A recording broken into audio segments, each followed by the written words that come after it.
The woman said to him, "Sir, give me this water, so that I won't get thirsty and have to keep coming here to draw water." He told her, "Go call your husband and come back." "I have no husband," she replied. Jesus said to her, "You were right when you say you have no husband. The fact is, you have had 5 husbands, and the man you now have is not your husband. What you have just said is quite true." "Sir," the woman said, "I can see that you are a prophet. Our ancestors worshipped on this mountain, but you Jews claim that the place where we must worship is in Jerusalem." "Woman," Jesus replied, "believe me, a time is coming when you will worship the Father, neither on this mountain nor in Jerusalem. You Samaritans worship what you do not know. We worship what we do know, for salvation is from the Jews.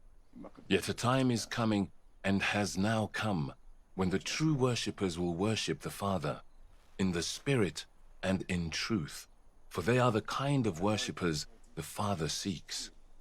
God is Spirit, and his worshippers must worship in the Spirit and in truth."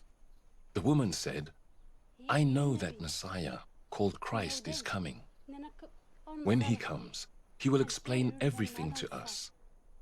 Then Jesus declared, "I, the one speaking to you, I am he."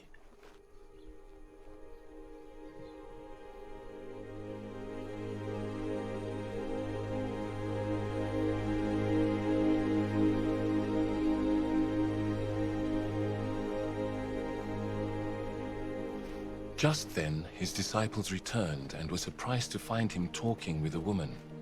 But no one asked, "What do you want?" or "Why are you talking with her?" Then, leaving her water jar, the woman went back to the town and said to the people, "Come, see a man who told me everything I've ever done. Could this be the Messiah?" They came out of the town and made their way towards him. Meanwhile, his disciples urged him, "Rabbi, eat something." But he said to them, "I have food to eat that you know nothing about." Then his disciples said to each other, "Could someone have brought him food?" "My food," said Jesus, "is to do the will of him who sent me and to finish his work. Don't you have a saying, 'It's still 4 months until harvest'? I tell you, open your eyes and look at the fields. They are ripe for harvest. Even now, the one who reaps draws a wage and harvests a crop for eternal life, so that the sower and the reaper may be glad together. Thus the saying, 'One sows and another reaps' is true. I sent you to reap what you have not worked for. Others have done the hard work, and you have reaped the benefits of their labor."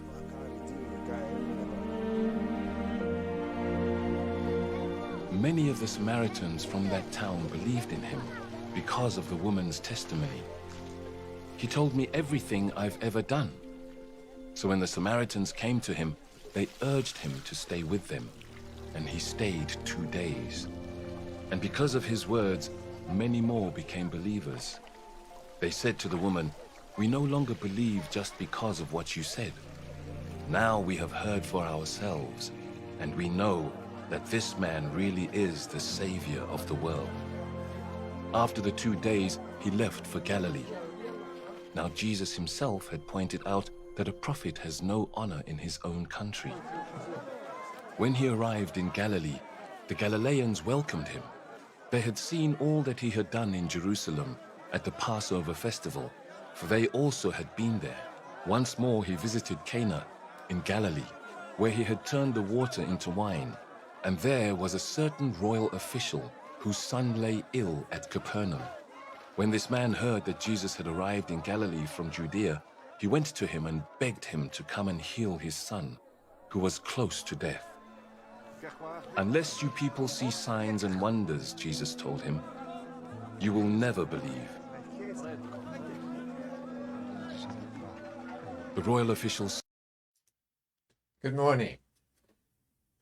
This is the Sunday morning service for the 14th of March, coming to you from Jinju Church. I'm Simon Warner. I'm the pastor here at the International Fellowship of Jinju Church. I greet you today from a town that is, we're having a bit of trouble right now. We expected everything to do with the coronavirus and the pandemic was calming down. We expected that soon we were going to be able to meet again, but we find ourselves this morning in the worst, the very worst of the pandemic so far in Jinju. More cases here than we've ever had. So I pray that you and your loved ones in Jinju are safe. It looks like it's going to be a few more weeks before we can gather together again. So let's be careful. Let's look out for each other. Bless you. This morning, our hymn is titled "The Mercy of God is an Ocean." So I hope you will join with us in singing, that you'll take part in this service by giving us a thumbs up, by commenting, or even by sharing on your own Facebook feed. Let's join as June plays for us. Let's sing "The Mercy of God is an Ocean."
Hallelujah.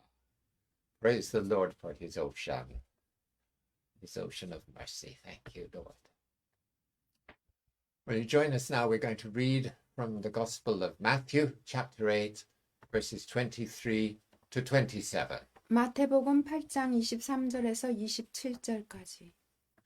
Then Jesus got into the boat and started across the lake with his disciples. 그리고 예수님이 배를 타시자 제자들도 뒤따랐다. Suddenly, a fierce storm struck the lake, with waves breaking into the boat. 그런데 갑자기 바다에 큰 폭풍이 휘몰아쳐서 배가 침몰하게 되었다. But Jesus was sleeping. 그러나 예수님은 주무시고 계셨다. The disciples went and woke him up, shouting, Lord, save us, we're going to drown. 제자들은 예수님을 깨우며 주님 살려주십시오. 우리가 죽게 되었습니다. 하고 부르짖었다. Jesus responded, Why are you afraid? You have so little faith. Then he got up and rebuked the wind and waves, and suddenly there was a great calm. 예수님이 제자들에게 왜 무서워하느냐 믿음이 적은 사람들아 하시고 일어나 바람과 바다를 꾸짖으시자 바다가 아주 잔잔해졌다. The disciples were amazed. Who is this man? They asked. Even the winds and waves obey him. 사람들은 놀라 도대체 이분이 누구시기에 바람과 바다도 복종하는가 하고 수군거렸다. 아멘. Amen. Let's pray. Dear Heavenly Father, I ask you now to bless with your Spirit, to anoint the voices as they speak now, that what is spoken now will be holy words, heavenly words, your words of life.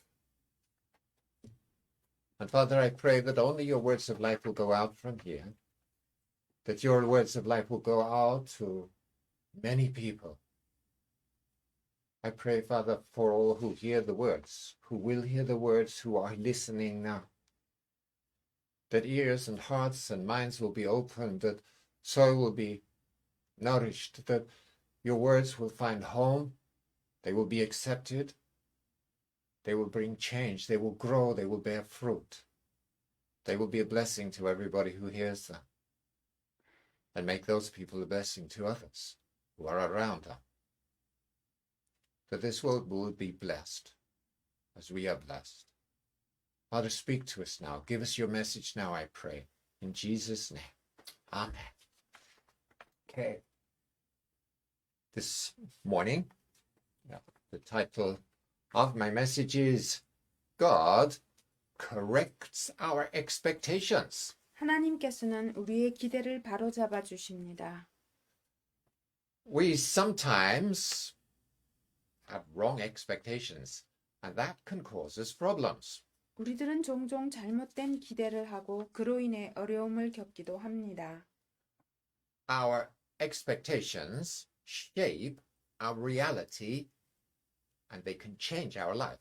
이러한 기대는 우리의 현실에 반영되기도 하고 우리 삶을 바꿀 수도 있습니다. If I expect to fail, I stand a higher chance of creating the very outcome I'm worried about. 만약 제가 실패할 것이라고 생각한다면 제가 염려했던 결과를 초래하고 실패할 가능성이 커지게 됩니다. Too many of us expect a future event, such as I'll be happy when I get that promotion, to make us happy.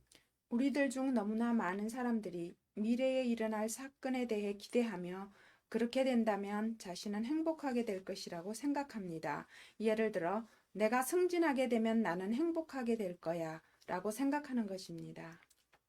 When it doesn't, we may be deeply disappointed and demotivated, or we may think we just need another lucky thing to happen. 그리고 만약 그런 일이 일어나지 않으면 우리들은 매우 실망하고 의욕을 상실한 채 또 다른 운 좋은 일이 일어나기를 기대합니다. This is real and it's been shown in much research. 이것은 실제 일어나는 현상들이고 많은 연구들을 통해 증명되었습니다. In medicine, there is something that's called the nocebo effect. 의학계에서는 노시보 효과라는 것이 있습니다. If we expect a treatment to not work, there's a much higher chance it won't work for us, even though it's been proved to work. 만약 우리가 어떤 치료가 효과적이지 않을 것이라고 기대한다면 실제 그 치료법이 아무리 효과적이라고 증명되었다 할지라도 그 치료법을 신뢰하지 않는 사람에게는 아무런 효과도 발휘하지 못할 가능성이 아주 커지는 것입니다. For our healthy spiritual future, God needs to correct the way we think. 미래의 우리 영혼의 건강을 위해서 하나님께서는 우리가 생각하는 방식을 고치십니다. It is important for us to have the correct expectations as disciples of Jesus the Messiah. 메시아 예수님의 제자로서 우리는 올바른 기대감을 갖고 있는 것이 중요합니다. After Jesus finished the Sermon on the Mount beside the Sea of Galilee, Matthew 8 says, 예수님께서 갈릴리 호수 옆에서 산상수훈을 마치시고 난 후 마태복음 8장에 기록되길 large crowds followed Jesus as he came down the mountainside. 예수님이 산에서 내려오시자 많은 군중이 뒤따랐다. Matthew tells us that Jesus healed a leper and the servant of a Roman centurion. 마태는 예수님께서 문둥병자와 로마 백부장의 하인을 고치셨다고 이야기합니다. Jesus cast out the evil spirits from many people with a simple command, and he healed all the sick. 예수님께서는 간단한 명령만으로 많은 사람들 안에 있는 악한 영들을 물리치셨고 병든 자들을 고치셨습니다. Jesus cared for them all morning on this one particular day, and the crowds around Peter's house kept growing larger. 어느 특별한 날 아침 예수님께서는 병든 자들을 치료하셨고 베드로의 집은 더 많은 사람들로 북적였습니다. Matthew tells us what happened. 마태는 그날 있었던 일에 대해 다음과 같이 이야기합니다. When Jesus saw the crowd around him, he instructed his disciples to cross to the other side of the lake. 예수님은 군중들이 자기 주위에 모여드는 것을 보시고 호수 저편으로 건너가자고 하셨다. Just then, one of the teachers of religious law said he would follow Jesus wherever he went. 그때 한 종교 지도자가 예수님에게 와서 자기는 어디든지 예수님을 따라가겠다고 이야기했습니다. Next, Jesus said to one of his disciples, "Follow me now." 그 다음 예수님께서는 자신의 제자들 중 한 명에게 지금 나를 따르라고 말씀하셨습니다. And then Jesus got into a fishing boat. 그리고 예수님께서는 고기잡이 배에 올라타셨습니다. It was about the middle of the afternoon, perhaps 3 p.m. The sun was shining. 그때는 아마도 오후 3시쯤 되었고 태양은 빛나고 있었습니다. And his disciples obediently climbed into the boat with Jesus. 예수님의 제자들은 예수님을 따라 배에 올랐습니다. Maybe it was Peter's boat. 어쩌면 그것은 베드로의 배였을지도 모릅니다. Jesus' closest disciples were fishermen who kept their boats here, and they were very familiar with the Sea of Galilee. 예수님과 가장 가까운 제자들은 어부들이었고 그들은 자신들의 배를 갈릴리 호숫가에 자주 정박시켜 놓았으며 그들은 갈릴리 호수에 대해서도 매우 익숙했습니다. What kind of expectations do you think they had? 여러분들은 그 제자들이 어떤 기대감을 갖고 있었다고 생각하시나요? What kind of expectations would you have had in this same situation? 그리고 여러분이라면 어떤 기대를 하실 것 같은가요? Perhaps you can think back to some of your own expectations when you first heard of Jesus and you began to follow him. 어쩌면 여러분이 맨 처음으로 예수님에 대해 듣고 그분을 따르기로 결정했을 때에 가졌던 기대감에 대해 생각해 보셔도 좋을 것 같습니다. I guess they didn't question the reason for the trip or where they would stay that night. 제 생각에 그들은 예수님께 그 여행의 이유나 자신들이 그날 밤 어디서 머무르게 될 것인지 물어보지 않았을 것으로 생각합니다. After all of the miracles, signs, and wonders, don't you think they had great expectations of smooth sailing and speedy arrival on the opposite shore? 그렇게 많은 기적들과 기이한 일들을 보게 되었다면 여러분들은 순조로운 항해를 통해 빠른 속도로 반대편 해안가에 도착하게 될 것이라고 기대하지 않았겠습니까? It was a journey of around 12 kilometers, less than 8 miles, on a lake they'd been sailing their whole lives. 그 여행은 호수 위로 가는 대략 12km, 8마일보다 조금 안 되는 거리의 여행으로 그들의 평생 동안 항해해 오던 곳이었습니다. After the mind-blowing Sermon on the Mount and Jesus' stern instruction to follow me now, perhaps they just jumped into the boat without a worry in their heads. 너무나 감동적인 산상수훈의 교훈과 당장 나를 따르라는 예수님의 단호한 가르침을 받은 제자들은 아마도 그들의 머릿속에 아무런 걱정 없이 배 안으로 뛰어들어갔을 것입니다. Jesus went straight to sleep in the boat while they sailed it. 예수님은 제자들이 배를 젓는 동안 곧바로 잠이 들었습니다. He was presumably exhausted from all that he'd been through, traveling and speaking and healing and casting out demons. 아마도 예수님은 악귀를 내쫓고 병든 사람들을 치유하시고 여행을 다니시면서 설교를 하시는 이 모든 것을 하시느라 지쳐셨을 것입니다. Are you surprised that Jesus can be so tired he would fall asleep in the daytime in a boat? 예수님께서 너무 피곤하신 나머지 배 위에서 낮잠을 주무셨다는 것에 대해 여러분은 놀라셨나요? As incredible as he was, we are reminded by this that Jesus had a human body like ours. 예수님은 대단하신 분이셨지만 우리와 같은 육신을 갖고 계셨다는 사실을 우리는 잊어서는 안 됩니다. Jesus needed to sleep and he needed to eat. 예수님은 잠을 주무셔야 했고 또 음식도 드셔야 했습니다. Jesus felt cold in the winter and hot in the summer. 겨울에는 추위를 타셨고 여름에는 더위를 느끼셨습니다. These brave, strong fishermen, his disciples, seem to have been surprised by the ferocity of the storm that hit them in the middle of the lake. 용감하고 강한 어부였던 예수님의 제자들은 호수의 한가운데서 그들에게 닥친 흉포한 폭풍에 놀랐습니다. Matthew says they were so afraid, they woke Jesus up, shouting. 마태는 자신들이 너무 두려운 나머지 예수님을 깨우며 소리쳤다고 이야기합니다. Lord, save us! We're going to drown! 주님 살려주십시오. 우리가 죽게 되었습니다. The Sea of Galilee is nearly 200 meters, 700 feet below sea level, and 60 meters deep, 200 feet deep in places. 갈릴리 호수는 해수면보다 200m, 700피트 정도 아래에 있고 수심이 60m, 200피트가 되는 곳도 있었습니다. Around the sea, the hills of Galilee reach nearly 420 meters, 1,400 feet above sea level, and the mountains of the Golan Heights, called the Decapolis in Jesus' time, reach more than 760 meters, 2,500 feet. 호수 주변에는 420m, 1400피트에 달하는 갈릴리 언덕과 760m, 2500피트 이상 되는 예수님 당시 데카폴리스로 불린 골란 고원이 있습니다. The sea's location makes it subject to sudden and violent storms as the wind comes over the eastern mountains and drops suddenly onto the sea.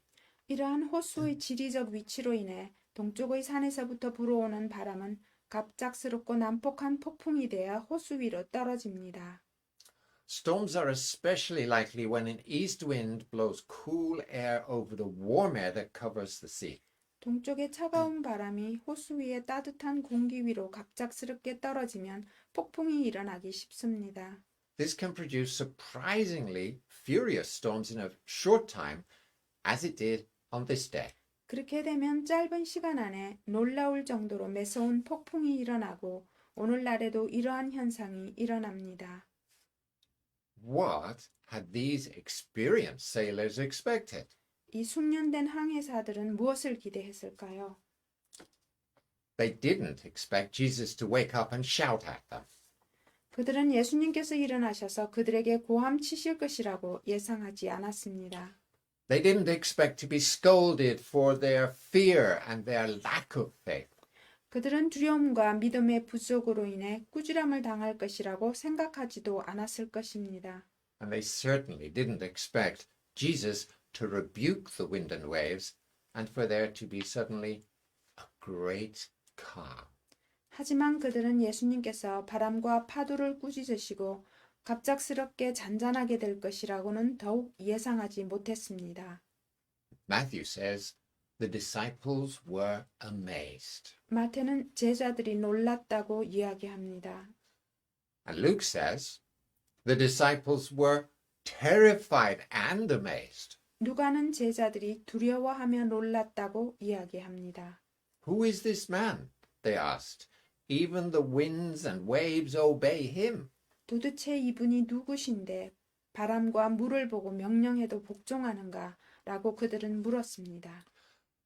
Perhaps the disciples, having experienced so many miracles that showed the kingdom of heaven as being right here, right there, had expected the power of Jesus to keep misfortune away. 제자들은 하나님의 나라가 바로 거기에 임하는 너무나 많은 기적들을 경험하였기 때문에 예수님의 능력이 모든 불행한 일들을 막아줄 것이라고 생각했을 것입니다. Perhaps you have had similar expectations. 어쩌면 여러분도 비슷한 기대를 갖고 있었을지도 모릅니다. I think many of us have had the expectation that if we follow Jesus now and don't doubt what he says, nothing bad will happen. 우리들 중 많은 사람들이 만약 우리가 예수님을 따르고 그분 말씀을 의심하지 않으면 나쁜 일은 일어나지 않을 것이라는 기대를 갖고 있다고 저는 생각합니다. And we may have the idea that storms only happen to people who lack faith. 우리는 믿음이 약한 자들에게 폭풍이 다가온다고 생각하는 경향이 있습니다. So, do we have correct expectations of what a life of discipleship is really like? 우리는 제자로서의 삶에 대해 올바른 기대감을 갖고 있나요? One of the great questions that people have asked through the ages is, why does God allow bad things to happen to good people? 오랜 세월 동안 많은 사람들이 묻는 질문 중 하나는 왜 하나님께서 선한 사람들에게 나쁜 일이 일어나도록 허락하시는가입니다. In this case, why didn't Jesus just prevent the storm from ever happening? 이 경우에도 예수님께서 처음부터 폭풍이 생기지 않도록 미리 막지 않으신 이유는 무엇인가요? He had the power. 그분에게 그럴 능력이 있습니다. In our lives, it usually isn't storms on lakes. 우리의 삶 가운데서 호수 위의 폭풍은 우리에게 일어나지 않습니다. Our storms are more modern. 우리의 폭풍은 더 새로운 것입니다. Perhaps someone has devoted themselves to discipleship and then been diagnosed with incurable cancer.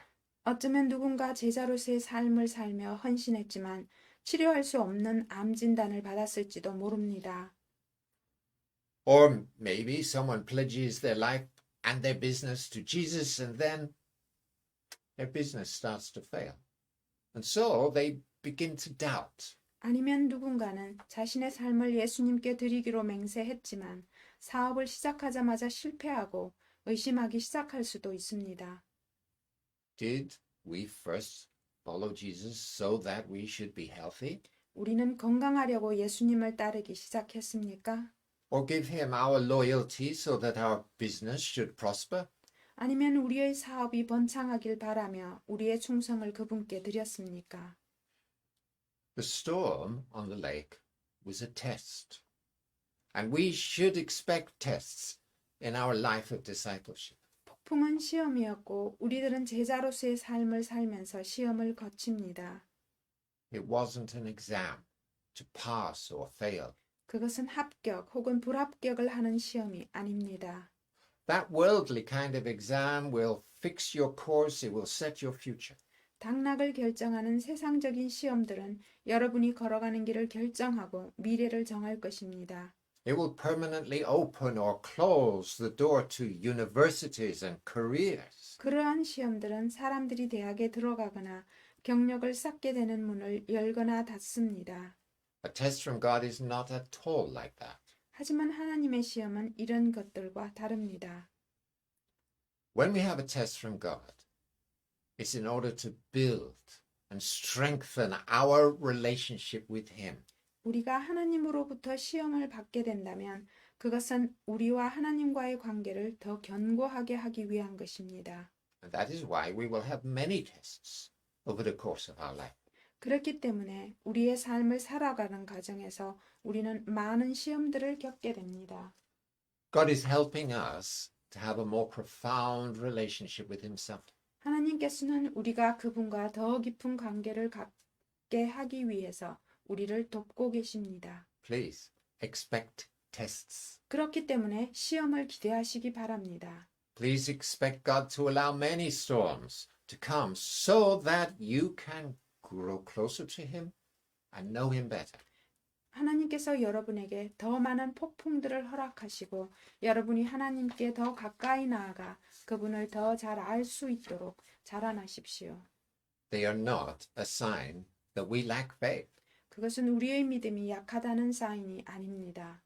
The storm didn't hit the boat in the Sea of Galilee because the disciples lacked faith. 제자들의 믿음이 부족했기 때문에 폭풍이 갈릴리 호수 위에 있던 배를 덮치지 않았습니다. Their lack of faith was in their response to the storm. 그들의 믿음이 부족하다는 것이 드러난 것은 폭풍에 대한 그들의 반응이었습니다.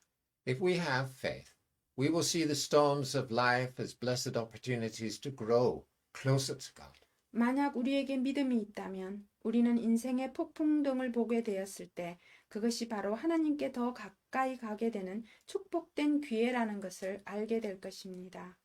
We won't run screaming to Him to save us because He's already saved us. 우리는 이미 구원받았기 때문에 소리 지르며 주님께 달려가 구해달라고 하지 않을 것입니다.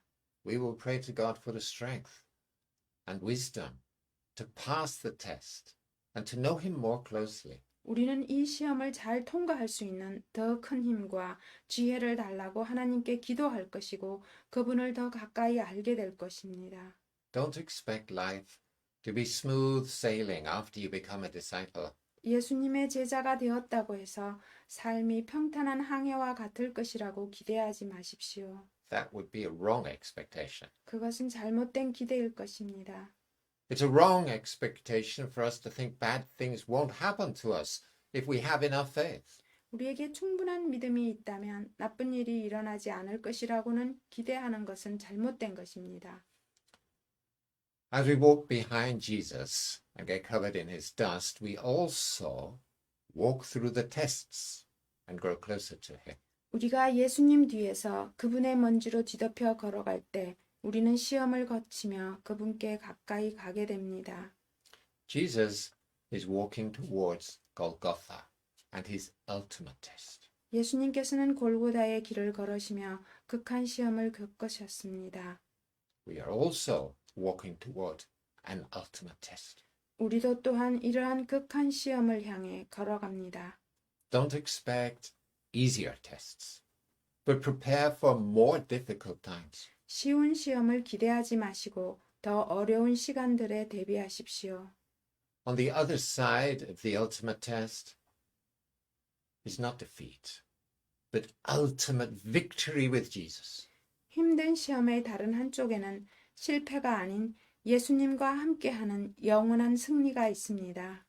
This is a hope and an expectation you can trust. 그것은 소망이고 여러분이 신뢰할 수 있는 기대입니다. Let's keep praying and walking together in faith. 믿음으로 함께 기도하고 걸어갑시다. Amen. Let's pray. Dear Heavenly Father, please take away my false expectations. Give me realistic expectations. Lead me through your tests. Lead me to grow closer to you and deeper in you and more like you. Keep changing me by these tests, molding me, purifying me. Father, I have had wrong expectations and wrong motivations. Forgive me. I know others have. And they humble their hearts before you too now. They too are asking for your help so they can see clearly and walk in your ways. And I ask you to hear them all now, Father, to hear their prayers, to hear the cries of their hearts, and to have mercy on them. To keep giving them tests, and to keep helping them and strengthening them, to have faith through those tests, and to grow closer to you and know you better through the tests. I pray your blessing on everybody who hears these words. In the name of Jesus Christ, our Savior. Amen. Thank you very much for joining us here on this Sunday morning, 14th of March. We'll be here again next Sunday. As we approach Easter, the Bible video at the beginning, before we start the actual service, will reflect our approach to Easter. And it will tell the Easter story over the next 3 weeks. So it will be a bit longer than normal. Service will start at 11, but the video before the service will be a bit long. I look forward to seeing you soon, but in the meantime, let's stay in contact, let's make comments, and reach out to each other. As we close our service, let's say together the words of the Lord's Prayer. Our Father in heaven, hallowed be your name. Your kingdom come, your will be done, on earth as it is in heaven. Give us today our daily bread, and forgive us our debts, as we also have forgiven our debtors. And lead us not into temptation, but deliver us from the evil one. Amen. May the Lord bless you and protect you. May the Lord smile on you and be gracious to you. May the Lord show you his favor and give you his peace. Go now in love and peace to serve the Lord. Amen. Hallelujah. Thank you. Goodbye.